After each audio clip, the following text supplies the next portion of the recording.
Welcome back everybody. In this episode we install a trolling motor onto our kayak. There's no drilling required, pretty much just bolted on. It's heaps of fun, so come along as we show you how.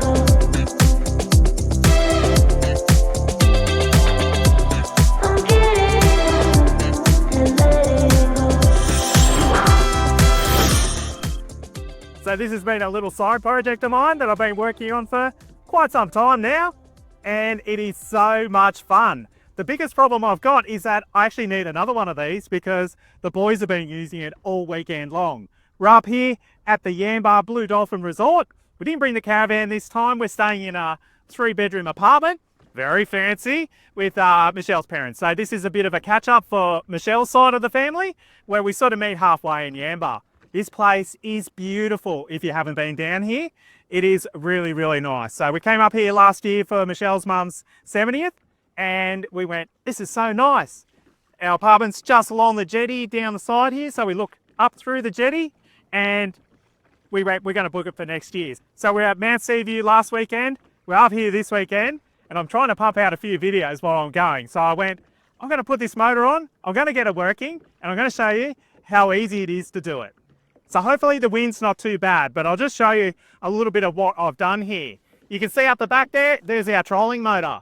I've got a little steering mechanism so I can actually steer myself along. Dead easy to do. I'm doing this one-handed with no dramas at all. And you'll notice I'm not paddling. So that is the best feature of it all. This thing actually gets up and boogies. It's not too bad. And the battery I've got on the back, it lasts us for at least a day and a half. I charged it up last night, it was getting low, but Zach had given it a pretty hard time. He was over to the island behind me right here and they went all the way into the harbour. They were fishing, they were trawling off it. It's had a fair workout, so I think that's a really good testament. Now you can see down here I've got the tiller that would normally sit on the back of the trolling motor. I've relocated it down into the fishing rod holder so it can simply come in, come out, and I've got easy access to all my forward, reverse, and this thing actually gets up and goes really, really well. You can explore places that you couldn't even imagine, and if I just spin around here, as I said before, it's incredibly easy to maneuver and turn. It is a lot of fun. This is a really cool DIY project and it gives new life to a kayak where you don't have to paddle. You can get up and explore all those little creeks, canals, anything like that.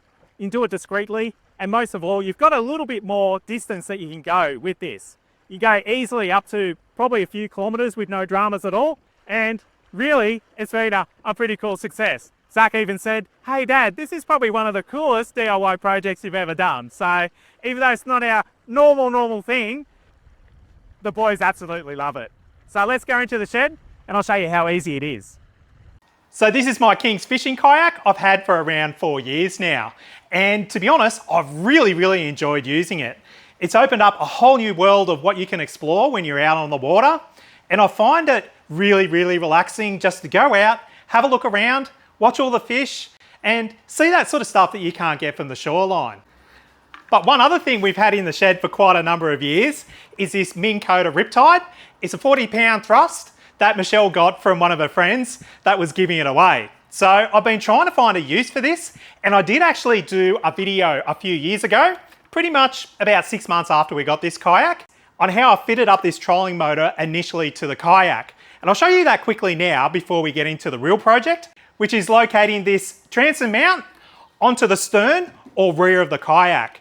And I'll go through the pros and cons of why I want to do that based on the initial mounting that I've done along the side here. And I'll show you quickly how I went about that. Now, I'm sure those of you that are researching how to put a trolling motor onto a kayak will see many videos and these products that allow you to side mount a trolling motor onto your kayak. It's just a simple stainless steel rod with a poly block on the end that you can actually lift up. So that lifts the motor up out of the water.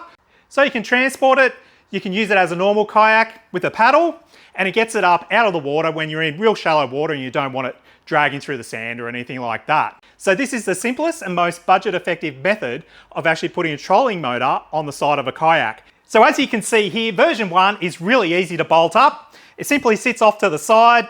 You can adjust it up and down. You can obviously tilt it up out of the water if you want to, using the standard transom mount. And then you can also lift it up out of the water as well. So there's a few different opportunities there on how you actually use this. Now, a few things I noticed, which is why I never released the video, that really annoyed me and made it work not so well. Firstly, this is a trolling motor made for an aluminium boat or a tinny or something like that. It's a mount onto the back transom and it's got quite a long shaft length. So one thing I found, which you'll see in some of these video clips here, is that your arm is quite high on the controller here when you're trying to go along in the water. Now, from a control point of view, and this is where I found a really big negative, is because it's mounted off to the side and there's a fair bit of weight there, it transfers a lot of weight to the side and it's not really all that directional when you're steering. But I've got a few tips and tricks on how we can correct that, in particular doing the rear mount and also adding a little rudder to this particular motor. And I think that will make a really big difference. So all in all, it worked okay while you're out on the water. It did the job, but it wasn't fantastic. So over the last few years, I've sort of abandoned this project and we've just been paddling around. We actually bought two King's stand-up paddle boards as well. One of them is actually a hybrid kayak because it's got a seat that you can bolt onto it, but I don't find it all that comfortable. And since we've had the Ranger, it's been a lot easier to actually put this up onto the roof racks, strap it all down, and we've been able to take it on a fair few trips where we're towing the caravan along. For all the local stuff we've been doing, we've literally just been throwing this in the box trailer, along with the kids' kayaks, a few other bits and pieces, and just going out and exploring the beautiful waters around Port Stephens, where that initial video was actually filmed. So where do we go to from here? And it does involve modifying things to a certain extent. Firstly, I want to shorten the shaft on this, and there's a fair few videos around on that, but I've got a few little ideas and solutions of my own, which we'll run through in this particular video. Firstly, it's actually maintaining this motor head, but relocating it. So you don't need to fiddle around a whole heap of wiring with little boxes or anything like that. It should be really straightforward. But if I quickly remove this, there's a key part of the puzzle which should make this possible. And that is a stern mount. So it's a mount that you can actually bolt onto the rear of a kayak, and it allows you to fit a transom mount trolling motor with no dramas at all. Now, there's a few little considerations here. This particular kayak was never made to have a trolling motor mounted onto the rear of it. It doesn't have the little brass bosses in it that some of the more expensive and fishing orientated kayaks have. So what I would recommend if you're looking to do this and you haven't already purchased a kayak is find one that's got this rear section, which is known as a stern, that has the brass bosses, which are essentially little riv nuts that are closed in, located in the rear so you can actually mount a plate onto the back of the kayak. Now that might be for a rudder system, could be for the transom mount like what we're doing here. It just makes it a lot easier. So from there I went on to Amazon, a few other places, trying to find something suitable to locate and bolt down onto the back of this that would work. So it's a case of looking at all the measurements, the hole spacing in particular, to find something that might actually retrofit onto the back of your particular kayak. So the first thing I did was find this mount here, which is a Pelican kayak mount, and I think it's supposed to go this way. So this is actually a rebate for the trolling motor to sit down on the back of the kayak. But my thought was that you could actually potentially use it this way and mount it sort of in the shape of the rear well of my particular kayak. However, none of the mounting holes would work, so I'm actually going to return this back to Amazon. It might be a suitable option for someone that's got a wider stern or rear portion of the kayak, but just note that the mounting holes are actually quite wide on this particular mount. So what I came across was this kayak to fish mount that has a number of different holes that allows you to actually locate this mount, move it around, and get it into a suitable location that you can actually retrofit it onto the back of multiple kayaks. Now these mounts are actually made to suit a lot of their own kayaks, so they've got the next gen 9, 10, stuff like that. And these holes are to suit all the different bosses that they've got in the rear of their particular kayaks.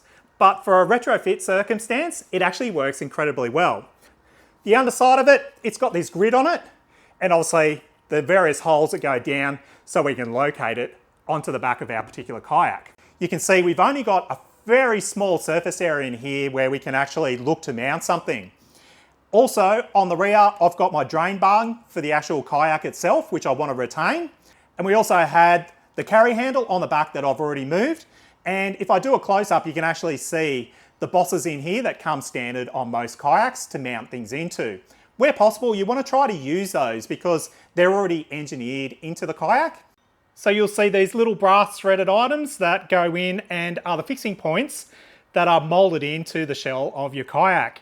Now, as it turns out, these bosses are actually quite important, and we're actually going to utilize these 4 pre-existing mounting points, being the 2 rear ones where I had the rope pull handle that was on the back of the kayak itself, and then these 2 points here that actually secure in the bungee cord on the rear storage area of the kayak. And it works really, really well. It's cheap, effective, and pretty easy for you to do at home as well. And so that solution is I bought some chopping boards from Big W, just like this. It's a pack that comes with 2 large chopping boards and a few smaller ones. It was $12, and that provides the perfect template for what I'm about to show you. So what we have is this top piece here, and you'll notice all the holes in it. These 2 back ones are for the back mounting holes. These 2 corner ones actually go into these ends here where our bungee cord used to fix into place, and I want to retain that, so that's a little solution I've come up with as well. And then this one here actually sits underneath, and you'll notice it's actually got some larger holes on it. That is what I've actually been scratching my head about. And one of the things I really like about these projects and challenges is coming up with solutions that actually work really well. So let's go through how this works, because there's a few different layers, and those layers exist because things have to go on in a certain order to get all this to work. So if I bring out the mounting plate, I'll start assembling this and show you what it's all about. So if we grab the Kayak to Fish mounting plate, I've actually added in 2 additional holes to the rear of this. And that is so I can get access to fix in the whole mounting system onto those 2 bosses on the back of the kayak. If I flip this over, it's not all that tidy. They actually landed pretty much in the intersection of these ribs underneath. And how I made this was I essentially just got a 10mm spade bit. I drilled really carefully through from the top. I've then got my countersump bit, which I'll show you when we get into all of this, to actually profile the top of the holes. And really, it looks pretty much like the factory did it, other than what's underneath. And how I did the underneath was I just got my reciprocating saw or my multi-tool with a little blade, and I just cut those little fins out and just pull them out with pliers or something like that. And this just gives me some mounting holes where I can get the screws down to actually bolt this down into place. But what we're essentially doing is using these 4 holes here, which I explained further on through the video, but I've cut all that out because I've had to come up with this alternate solution. And they actually mount right here onto these 4 holes on this piece of chopping board. Now, I was a little bit worried originally because I was only planning on using one of these, that this was going to be too thin. But that's actually worked out in my favour, because the other problem is that I now have to deal with some nuts and some bolts hanging out from the underside of this particular plate. So let me bolt this into place and I'll show you what I'm talking about there. So I've used the standard M6 mounting hardware in through these 4 holes, and they simply bolt onto the bottom just like so. The only thing I have done is I've upgraded to nylon nuts, because these obviously didn't have any hardware that came with them. It was just the actual M6 bolts that you would normally put into these bosses that are mounted onto the kayak itself. So I've used them. I've also got some normal M6 nuts. Now, I did look to try to increase the actual bolt size to something a little bit longer. So the closest I could find down at Bunnings was 25mm, and I was going to use the Nylox with some stainless steel washers. But given that I've had to do this little dodgy repair here, I didn't quite have the depth to be able to do that. But if I just put this down, I'd highly recommend you upgrade to some slightly longer M6 bolts or screws with a tapered sort of flange on them. And then you've actually got a lot more thread that you can actually fasten onto the bottom of this with a washer and a Nylock nut. And that will make sure it's all nice and secure. But in our case, they say you only need 4 mounting points. We're actually doing 6 plus everything off to the side. So it's going to be super secure, so I'm not too worried about that. The issue is, because we're trying to fix something, which will be this white section here, onto the kayak, well then I sort of had to work out how to actually mount this before I do that, because I don't want these bolts going down inside the kayak, because there's no way to get underneath to actually secure it into place. So that's what this one here is for. So this bottom piece, it actually goes in over the top, and then we've got access. If I line all this up, we've actually got access to put a socket in there, tighten all this up or loosen it all off if we're taking it off and we need to do some modifications or some changes to it. And then that actually recesses these mounting points down under the flat surface so that the whole lot can be bolted onto the back of the kayak.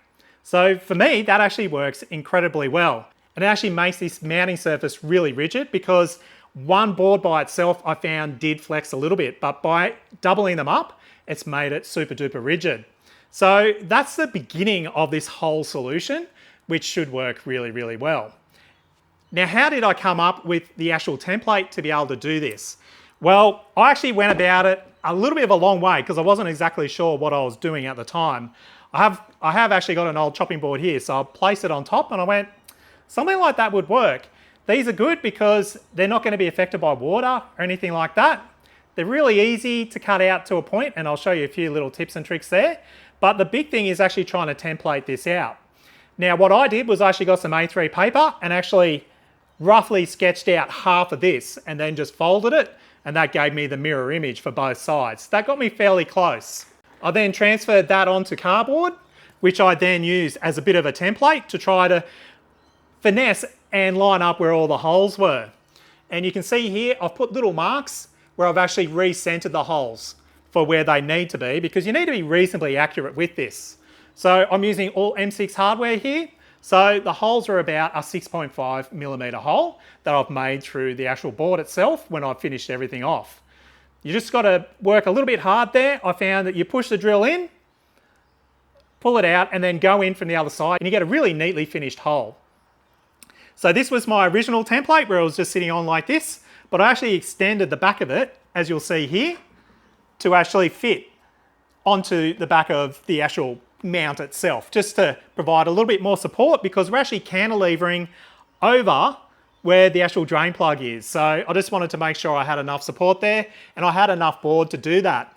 You'll notice on the front here that this overhangs a little bit, and that does really annoy me. That's the issue, because the board was too small, and because of the little handle on the side of it, I couldn't move it any further forward because I didn't have the clearance while trying to negotiate the hole on where the grab handle is on the standard chopping board itself.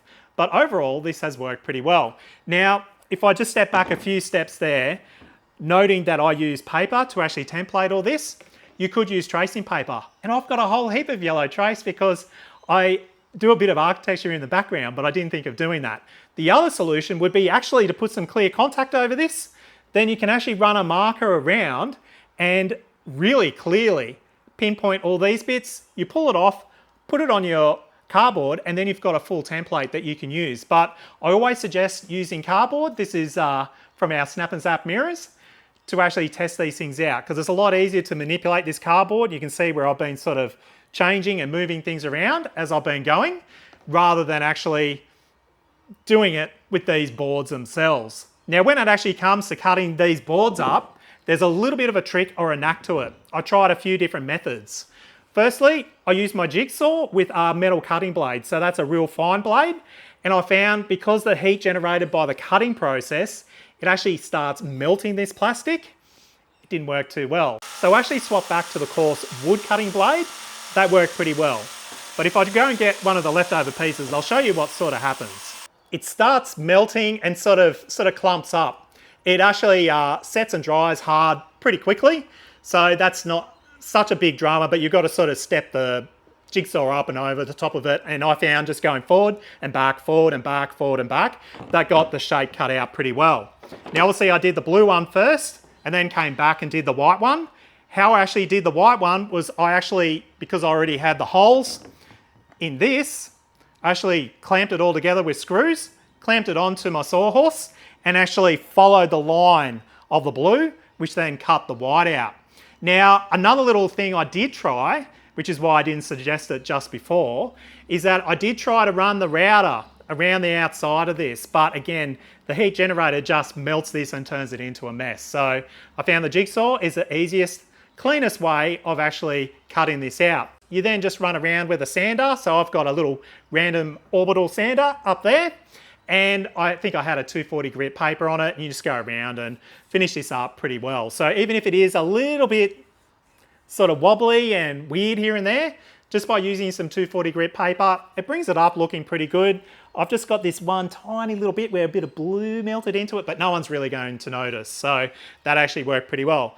These holes here, I actually use a step drill bit. Put a little zip tie on it for the size hole that you want. Do it from one side, you flip it over, do it from the other, and it makes a really nice clean hole. The blue one, where I'll put my tapered screws in, I've just come around with a countersunking bit and actually just machine that in, so when all the hardware goes in, all sits down nice and flush, pretty much the same as these, and looks all nicey nice. That's essentially how I've come up with this, but there's a bit of a method to the madness for bolting this down. So the first step is obviously this.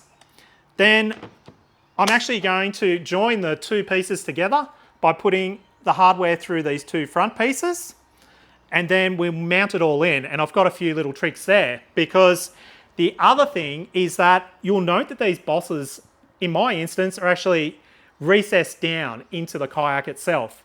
Now, we don't want to leave a gap in there, because when we actually go to tighten this up, and while it's got the load of the trolling motor on the back of it, I don't want these pulling back out of the shell. So what I've actually started doing is making up some little collars or spacers, so that we're actually pushing down on these brass bosses rather than having an air gap where they're wanting to pull out. The one thing that's actually been an advantage here is that I've actually used these mounting points for the rear cargo area to actually space up my board, provide that sort of packer in between, and it works incredibly well. So I've actually retained this whole restraint system on the back. It is actually then supporting my mounting board on to the rear of the kayak, and it means we're keeping it pretty much factory. The only thing you need to do is actually get longer hardware. So I've actually got some 32mm stainless steel tapered M6 bolts that go in with a Phillips head on top. So I guess they're technically screws, and that actually mounts it all pretty well. I found 35 to 32 works pretty well on the 4 of these mounting points, noting that we're also going through the 2 layers of the chopping board as well. And then for this rear portion, you could actually cut out some more of that chopping board material, but I've actually got a fair few of these left over from various projects. So these are the little loop cords that go onto a tonneau cover or a bimai or something like that. So you buy these from BCF, and in my case I had some black ones, so I've actually just cut the rounded head off. Now I'm just going to use a little bit more clear silicone just to locate these little spaces back here, just so they don't move around when we're fixing this into place. You don't need much, it's just enough just to hold them into place, just in case they want to move around while we're fixing these 2 front ones in. Because they're on the bungee cord, they have a tendency to want to just pull out a little bit. So I think if I can secure these, it'll just make my life a lot easier when I'm trying to put the screws in through the back of the mounting plate and down into this area. So fingers crossed it all works. But if we actually grab this up now and flip it around, you can see I've actually got the front mounted on, and that essentially joins the white portion onto the blue portion and allows me to fix it into place without it all wobbling around. On the front, I've actually used the same 32mm bolts or screws, and I've been able to put a washer and a nylock underneath. So the point where it's got the most leverage and force on it, I have got a washer and everything there. So, I mean, there's a lot of material for it to pull through if it ever did want to pull through, but that just secures it a little bit better. And so to mount this into place, you actually want to get these into position. And one thing I did do was I just lightly sanded the back of this, again with the random orbital, while I had the sandpaper on it, just because this didn't really want to sit right further back that I wanted to, so I can get a direct shot down into the hole. So I've actually got the same, again, 32mm hardware that'll actually bolt this all together. You want to put this into place first, and I can't see because I'm sitting over here. So what I'll do is I'll feed this through. I'll feed it through the actual fitting itself. We're in position now, and then you just want to start the screw or the bolt. so that it's in place. We'll do the same with the other side now. So it just tucks in underneath. And we've got enough movement that we can lift things up here. Same thing, we lock that into place. And now we can fasten it down.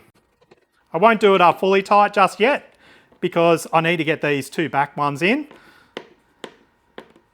And I think it's good just being able to lift it up a little bit if we need to, just to manipulate these screws into place. And then this is the tricky bit because this is obviously open a little bit inside where I've actually had to cut out the webbing inside. But I'm hoping I can sort of just drop this down. Just like that. And see if we get lucky with the fourth one. Feels like it. Now you can actually hook these back up and we've got our full cargo restraint still in as per the factory. And this is securely into place. So this is a really neat solution that I think actually looks quite good, works extremely well, and it means that everything's layered on top of itself, fixes into place, and provides a really secure connection for our trolling motor onto the back of this kayak. So let's get that into place, and then we'll start getting into the nitty-gritty, which is moving this away and tearing down that trolling motor so we can get it all nice, short, get a bit of a conduit running through here, get some steering onto it, relocate the actual controls to the front, and see how this thing really works. So we literally just plonk it down, wind these in, and just like that, it's securely mounted onto the back of the kayak. No dramas at all, and to be honest, you could just run it like this. All you need to do is connect it up to a battery, and you can reach back, steer it, you can control it.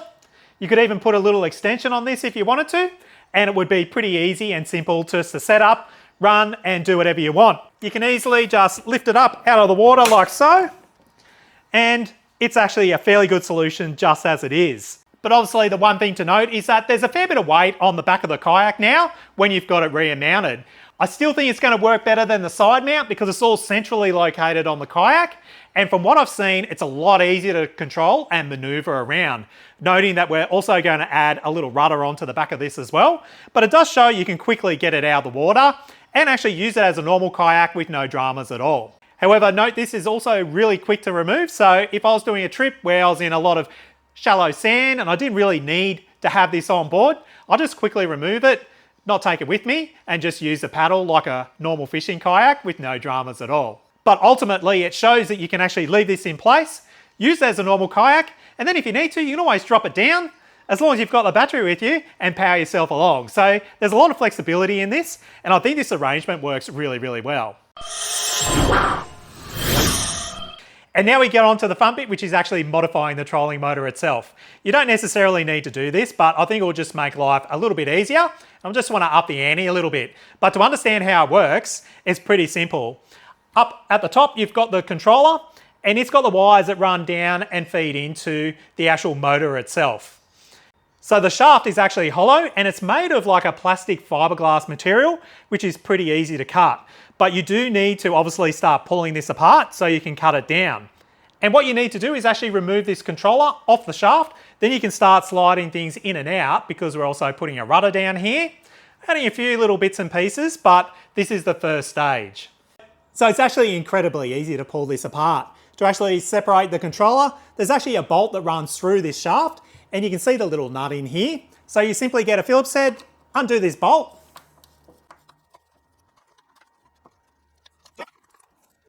and then you can remove the head.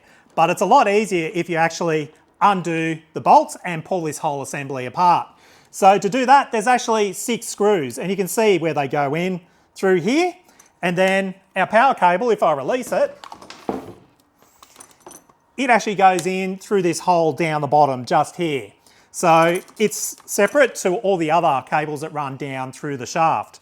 So it's a simple case of just getting the same Phillips head screwdriver, undoing all these screws, and the whole lot comes apart. So you actually remove the top portion,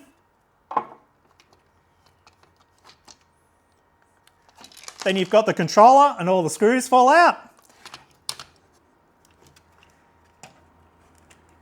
And then if we pull this out, you can sort of see how this separates from the end of the shaft. So what we want to do is actually cut this down, but put this hole back into it so that we can secure something onto the top of it. Noting that we're actually going to remote mount all this control mechanism closer to the seat on the kayak. You want to put all your screws and hardware into a little container so you don't lose them. And then if I turn the table around like this, you can sort of see how it all sits inside the control head itself. The one thing I always do is obviously take a photo of how all these wires go onto the back of the control box. So just get your phone out, take a quick photo, and that's a handy reference for when you go to put all this back together. But it's essentially pretty easy. You just follow all the wires. And the one thing I found pretty handy, given that I've already pulled this apart before, just to work out what I was going to do, is that the main power cables coming in for mine that come from the battery itself, they've actually got like a brass connector. And then the ones that go down to the motor itself and the propeller, they're actually just a normal silver finish. So you can sort of track and see what happens. So if I turn this around, you can actually see that it's got a round portion on it and then a square end. This is where all your power goes in on the square end. And then as you turn this around, well, that's actually determining the current draw that goes down and powers the motor on the other end where the propeller is. So you simply just remove all these. So that's your main power source that goes down to the engine itself. The yellow is probably a signal wire, as is the white. You've got the black negative that goes down again to the main motor itself.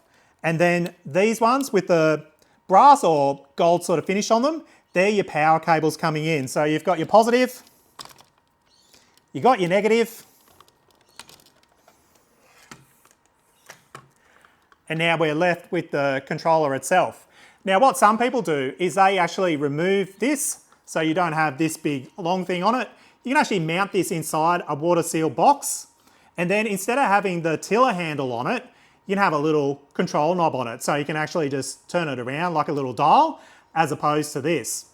It is definitely an option, but I think I'm going to keep it all inside this housing, reroute some wires. I'm going to have to extend the loom a little bit so that we can get it to work on the kayak, and it should work pretty well. But now that we've got all this disconnected, we can actually start disassembling this, and I can show you how we go about shortening this shaft down. So the first thing is obviously to pull the power cables out that run to your battery. So there's a little hole here that these pull out through, and this same hole will probably actually blank off when we do the final install because I want it on the left-hand side. Then we pull all our control cables that go through to the motor itself, and you're left with the base portion. We're now obviously left with the shaft and all these cables running through it.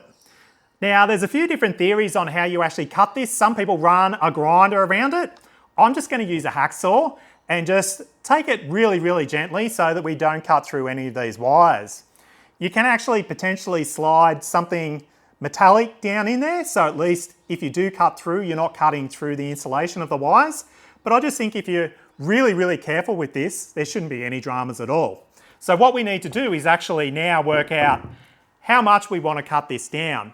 Now I was looking at this, how it was sitting on the kayak.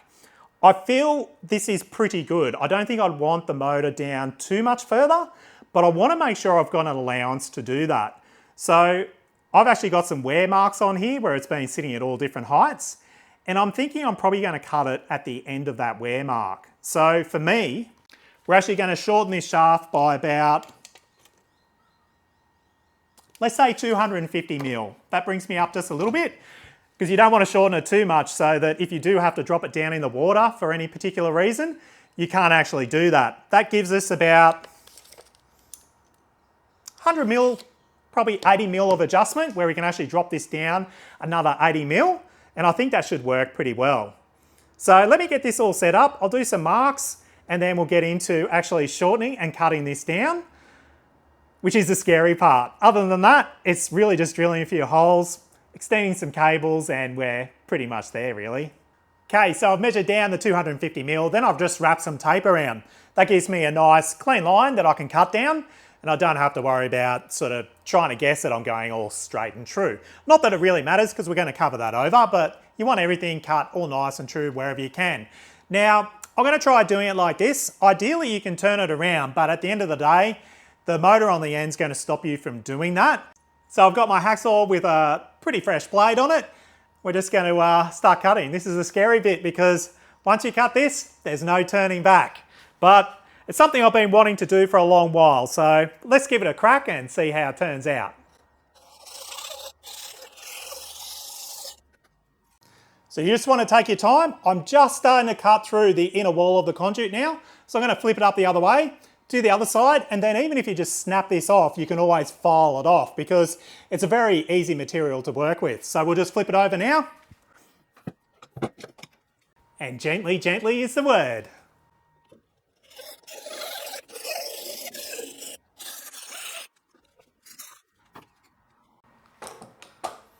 And we've separated. Let me just pull this out. And you can see the thickness here. There's quite a thick wall to actually saw through. And I think definitely doing it by hand was the best way to approach this. Now, I do have an adapter to go onto here, and it is actually just a little bit too small. I'll show you that right now. So what we're using is this, and this is a Holman PVC plumbing fitting. It's a 20mm inlet, so it suits a 20mm conduit, but it's got a 15mm thread on this end. So it turns around, it's got an interesting shape. I would have preferred if it was more fluent and sort of rounded on top like this. So this is a 25mm fitting. And why I went to 20mm is you'll notice if we put this in, there's too much slack using a 25mm fitting. So you do need to use a 20mm fitting, and it's easy to actually sand this down to make these fittings fit. And we'll get onto that shortly. But what I found to go with it is this from the electrical section. So this is a threaded conduit section that you can actually undo this, put your conduit in, which is similar to what we're going to use to cover all our cabling.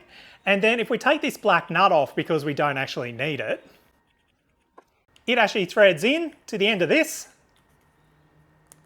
We run our cabling out through here, and then we can put our flex tube into the end of this, seal it all up, and it's actually a fairly nice, neat connection.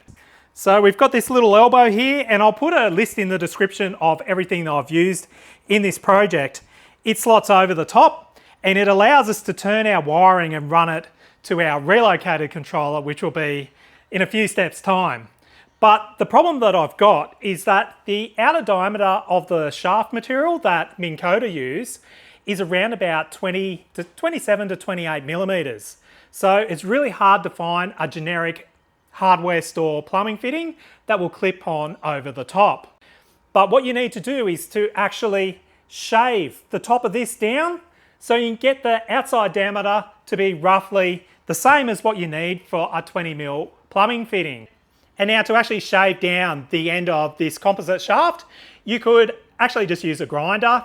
You could use a file if you wanted to spend a little bit of time on it, but I've actually got this little mini Ryobi belt sander, and I literally just did it the width of the belt that runs around. I just ran it around on both sides, flipped it over, did the other side, and then I did actually just finish off the end, which is here, with a file just to sharpen it all up, beveled it off a little bit, and this is a real nice snug fit now. I could glue this into place, but I'm actually going to try just sliding it over and doing it as a friction fit for now. Just noting this is a bit of a prototype and I might need to pull certain components off while we're testing this out over the next weekend. But I really feel the belt sander, if you've got one of these, it does a job really, really easily and well. These are a handy little thing to have around. They're not that expensive and they work really, really well. You can actually shave down rivets, all sorts of things, finish things off, and I've actually used this quite a few times now. So it's a good little tool to have sitting just over on the side for these little emergency sort of modifications that we often have to do.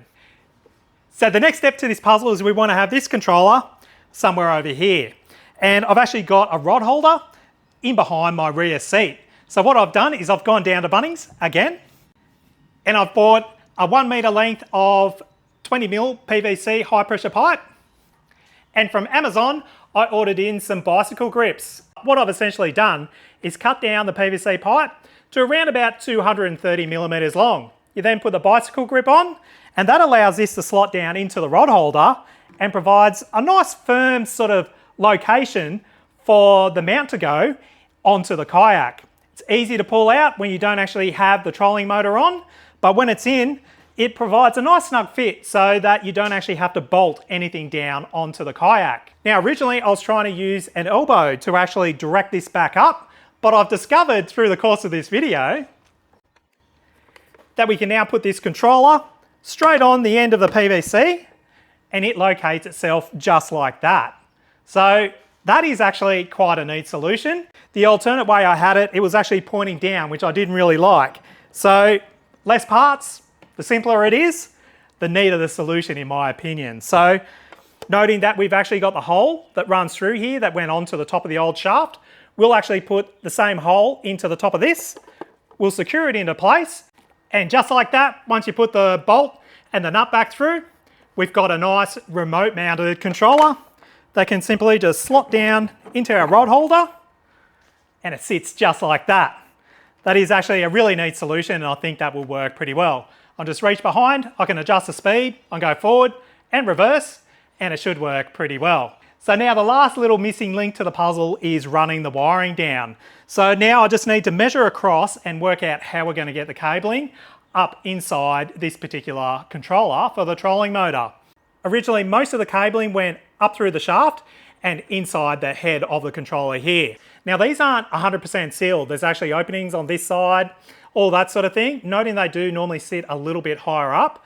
I think what I will actually do is actually seal up the bottom of this and where the cable entry is going to be, just to keep it reasonably weather tight, noting that it's going to be sitting fairly close to the water line. So I'll measure this out now. We'll get some cables organised. I'll show you how we're actually going to extend the loom out, and then it should be a case of actually putting this together and getting some steering into place. So I've worked out I need an extra 700 millimeters of cable to run from this end to this end to get it all to work nicey nice without having too much loose, but enough that it can move around and manipulate as required. We'll actually bring the cable through the inside through one of these openings in the bottom of the trolling motor controller head here. And that should make it a little bit easier to get it in down through the inside of the kayak and not have it exposed to the outside. Now you also note I've actually cut off the cables that were hanging out. I've actually made up a bit of a loom already and I've done something a little bit strange at this point, but I think it will actually make sense and help a few people out there. So instead of actually just cutting it and joining it once and putting new terminals on, I think these terminals are actually really good quality and the ones that I have are actually cheap crimp-on ones. So I've actually made two joins. So I've cut the cable and kept the ends that actually connect onto this controller, and then I've added in the extension cable in between. Now for the heavier power cables, I've actually got some twin sheath 6mm square cable that I've had lying around, and it's the same size cable that is used for these. Now how I'm actually joining the smaller cables, that is the white and the yellow in my case, onto the smaller 4mm square cable is by using these, and I've shown this in a fair few different videos, these heat shrink solder connections. So you essentially just slide these over the end of your cables, which we'll do shortly. You get your heat gun out. That actually has these rings here are actually a weatherproofing seal. The outside is heat shrink, and then this little band in here is solder. And what happens is it actually creates a solder joint that is sealed on either end, and that works incredibly well. What I also like to do is actually run another length of heat shrink over the top, just to make sure that it's all nicely protected and keeps it all nice and tidy. And I'm explaining all that because we can't make these connections just yet. There's a bit of a steering modification we need to do, which I'm going to actually do right now, so it's around the right way. And that is, I'm actually going to take this plastic stop here. If I can just twist this up a little bit. So you've got this collar that goes on, which is a stop. I'm actually going to undo it, take it off, and what we want to do is actually flip this over so the connection is from the rear and we've got the nut on the right hand side. It'll make sense once we get up to the steering, but I'm actually hoping to use this rather than a few other prototypes I've had based on what other people have done. This should work really, really well, and again, keep things all nice and simple. So we'll just slot this back through the cables again, pop it over. I'll just quickly screw it into place and we'll drop this down. And that's where we're at now, because we want to feed the wires through, which is a lot easier when you haven't got the spade connectors on the end of them. And now we can get that down into place. That is a really tight fit, so I don't think I'd actually need to secure this anytime. Noting I'm going to be potentially modifying this and improving it, I think that'll work perfectly fine. Now this end we also want to feed through, which is nice and easy. Then we can screw it into place. And then my thought is to use some split tubing into the end of this, but we'll see what we need to do. I don't particularly want to put tape around it if I don't need to, but now we can actually go and make our final connections of our cabling and then bring in the battery to see if this is all going to work. Now on this end, you've got to remember to feed on the heat shrink first, and I'll get them back as far as I possibly can. Then it's just a simple case of sliding these sleeves over. Just do them one at a time. We'll just quickly pop this together. We'll slide it over, and then I actually use my heat gun to shrink all this down to hold everything in place. Then you can put some heat in to melt the solder, and you'll start seeing the solder come out, and then you know it's all done. And just like that, the solder's melted, and I could slide the heat shrink down, but there's a lot of heat in here, and if you try to slide the heat shrink over the top of that while it's hot, it'll instantly shrink up and it'll get caught halfway through. So if you can, just try to keep it up as far away as you possibly can, and then once it cools down, slide it over, finish it off with a heat gun, and it'll have a fairly half-decent professional finish. Now before we can put all this back together and put the sheathing over the top, we need to modify our power cable. Now before we get into the power cable itself, let's actually talk about powering this kayak. Now as you know, I've been on this journey for quite some time. It's been a little bit of a side project, and I've gone through a few different versions. So to start off with, I bought this AGM battery. It's extremely heavy, but it is about 60 amp hours. Now noting with an AGM, that's probably equivalent to about 30 amp hours in a lithium. So in my original testing, this is what I used, and I found that the weight of it made quite an impact on the actual performance and stability of the actual kayak itself. So definitely consider weight in this circumstance, because you're dealing with a light craft, and depending on how heavy you might be, the more weight you add to it, then the less maneuverable it's going to be. So then I upgraded to this, which is a 20 amp hour lithium. It'll give you a few hours of fun without too much drama at all. It's nice and compact, but most of all, it's extremely light. So then once this project came back on board and I said I'm going to do it properly, I started looking at a much larger battery. Now, you can go a 100 amp hour lithium, and that will probably do you for 2 days.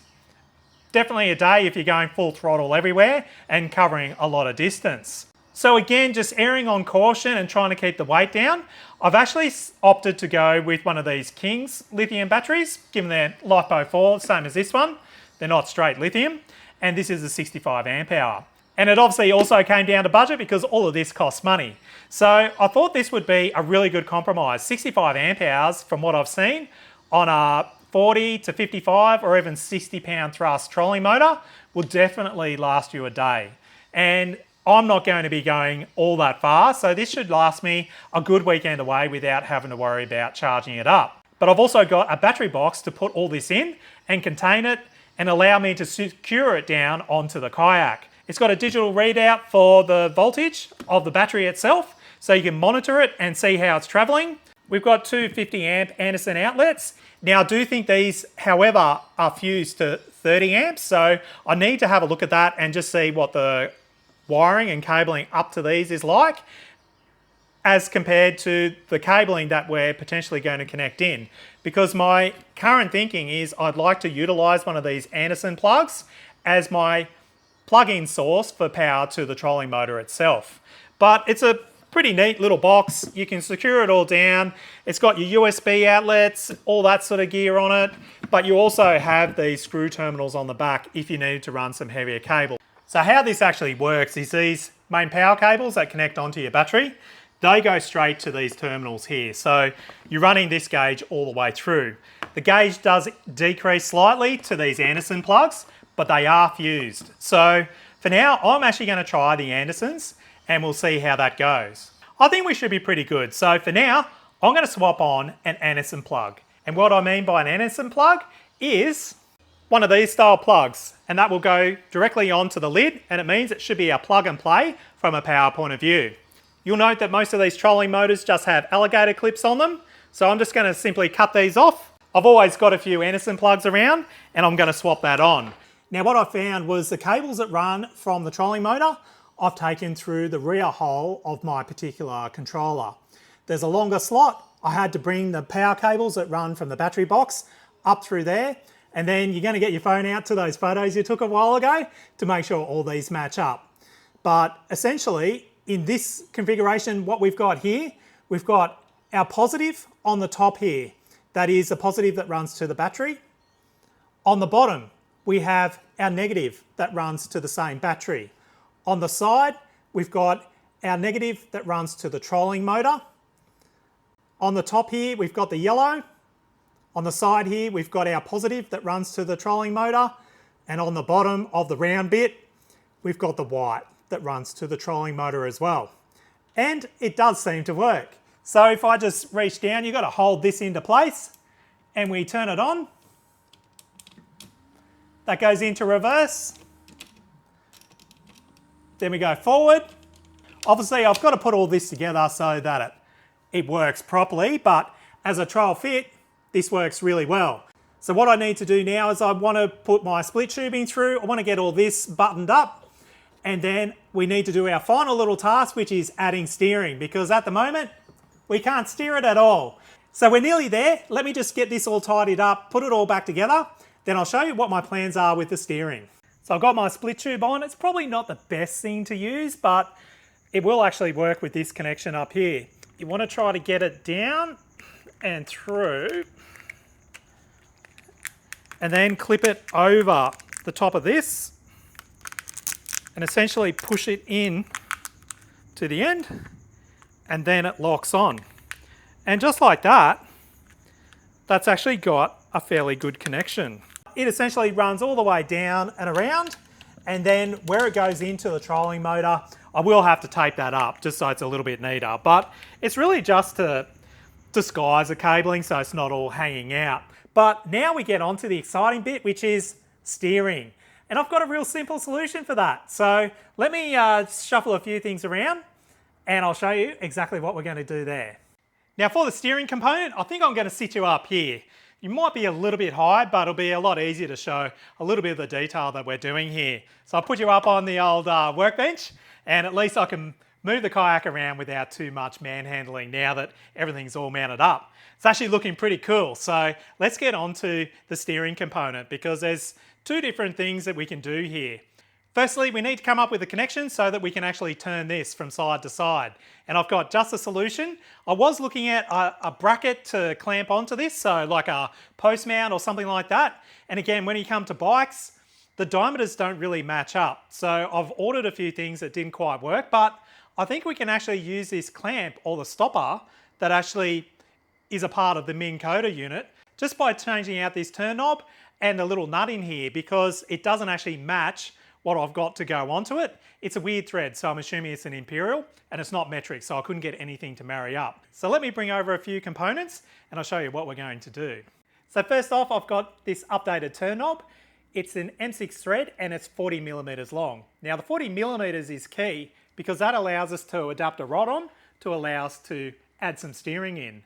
So the first thing we need to do is actually to undo this. Make sure you have this locked into place so the shaft can't just drop down. So we'll undo this and remove both the old turn knob and the old nut that goes into the side of it. Now, earlier on in the video, if you skip past that, I actually flipped this around so that it's on the back. So if yours isn't like that, flip it over so it's on the back. That just allows us to get a bit more clearance around the flicker, so you can tilt this backwards and forwards and lock it into place. You'll also need an M6 nut, which you put in the other end. And now we put our new turn knob in. Now, if you're doing a different style of steering mechanism, you don't need to do this. There's a few on the market that you can buy. You can buy some steering plates that actually clamp on and go off to either side. So a lot of people use them to run some cables so that you can steer them with your feet or something like that. I want to keep this nice, simple, and pretty straightforward. So now that we've got this locked into place, you could actually just use this without the steering mechanism that goes off the side. And that's the key, because we want to be able to remove this and be able to unbolt it all without too many dramas at all. And then to connect into here, I've got this linkage rod that I got off Amazon. It's maybe a little bit long, but let's just see how it goes. It did actually have one of these rose joints in on the other end, but you simply remove that. And obviously these have a left and a right thread. So you need to remove the right one to enable us to actually thread it onto the end of this turn knob. So we'll simply just put it on like so. And then you want to adjust this joint that's on the end so that it's horizontal. So it's essentially like this. And it's got a little ball that swivels around in it. So it means we can actually link on a rod. And if I actually undo this, that rod will allow us to really easily turn this motor from side to side. So now let me show you what I'm going to use as a steering rod. So after a little bit of hunting around in Bunnings, I came up with this black 15mm fiberglass rod. So this is a garden stake. If you look at the other end, it's got the little pointy bit that goes into the ground. It's a jack fiberglass stake. It's 1.8 meters long and it's a 15mm diameter. Now the beauty of this is we should be able to just drill a hole through this, put a little M5 bolt in.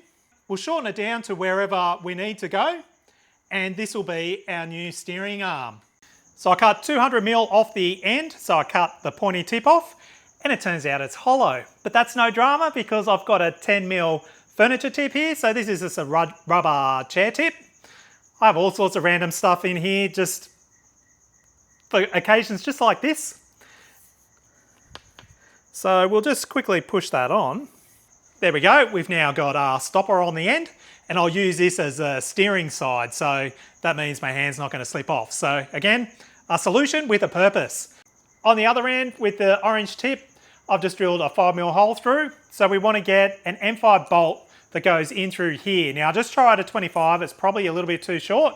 The next size up that I've got is actually a 35, which will probably be a tad too long, but that will mean we've got some decent thread engagement. So then what we need to do is to actually thread this through, and then we'll push the bolt through. Then I'm going to put a washer underneath, and I've got a little nylock as well, just to hold it all on. And just like that, we now have a real simple steering setup that I think will actually work quite well.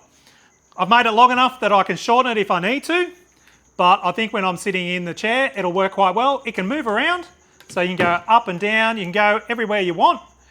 Doesn't bind up, and it keeps it all nicey nice. So that to me is a real simple solution to the steering without having to worry about cables, anything like that. If you want to pull this trolling motor off, it all just comes off. There's no brackets screwed into the shell of the kayak or anything like that. I think this should work really well. And to be honest, it's nice and stiff. We haven't had to add anything really.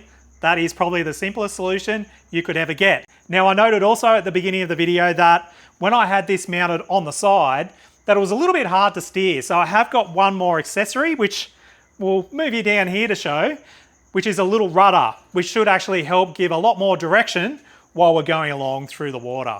So this is just a simple rudder that clamps onto the shaft. You actually just undo these bolts through here, it splits into half and we can mount it on. Now this I actually got from AliExpress, I'm pretty sure, but you can get these from Amazon. They all come from the same place. So it's just a simple case of undoing these, we'll bolt it into place and that's pretty much done.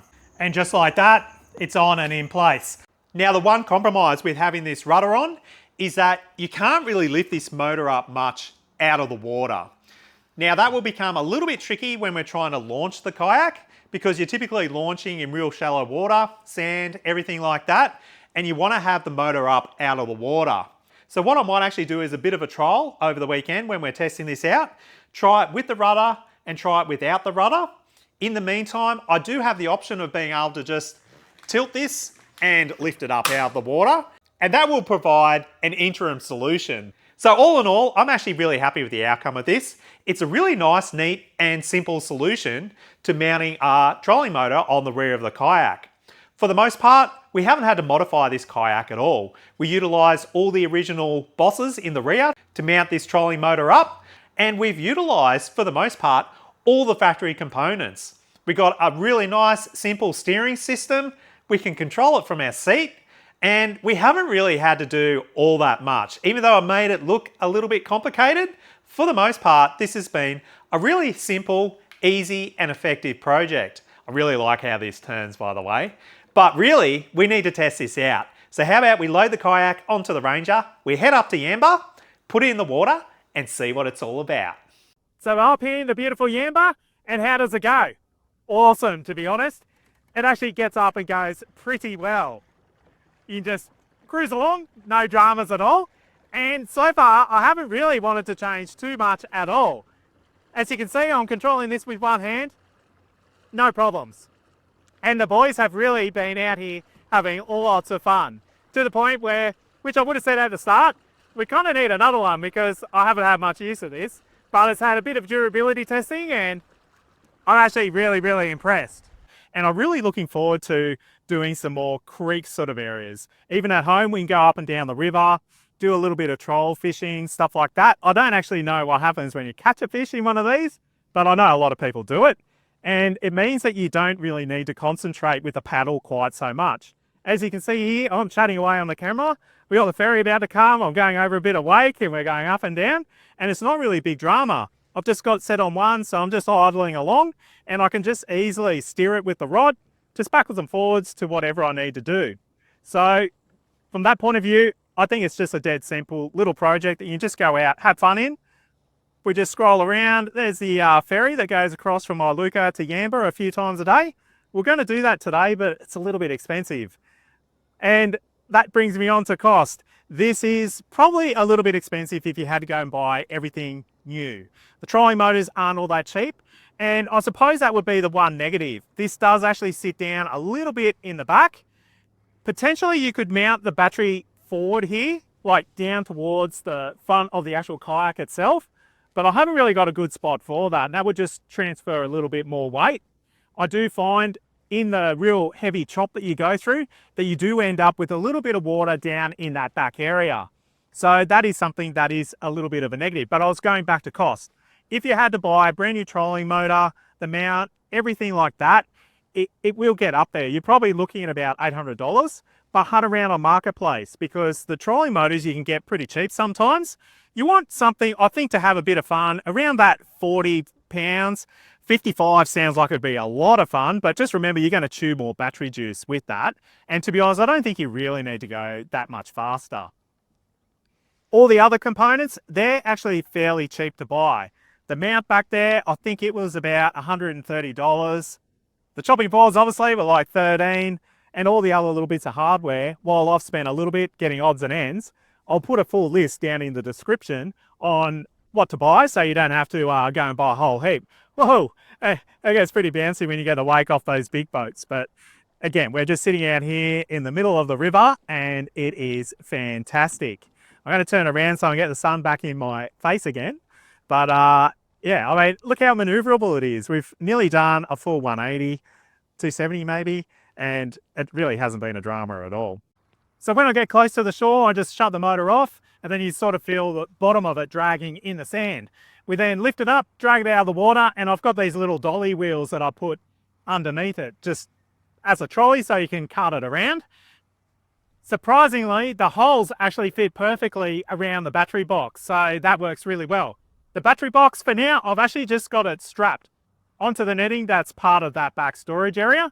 Now, while we're talking about the storage area, and I would have touched on that while I was out in the water as well, is that you do get some splash into that storage area. So I've been playing around with leaving the bungs out, and to my mind, that is the best solution because then the water can drain back out.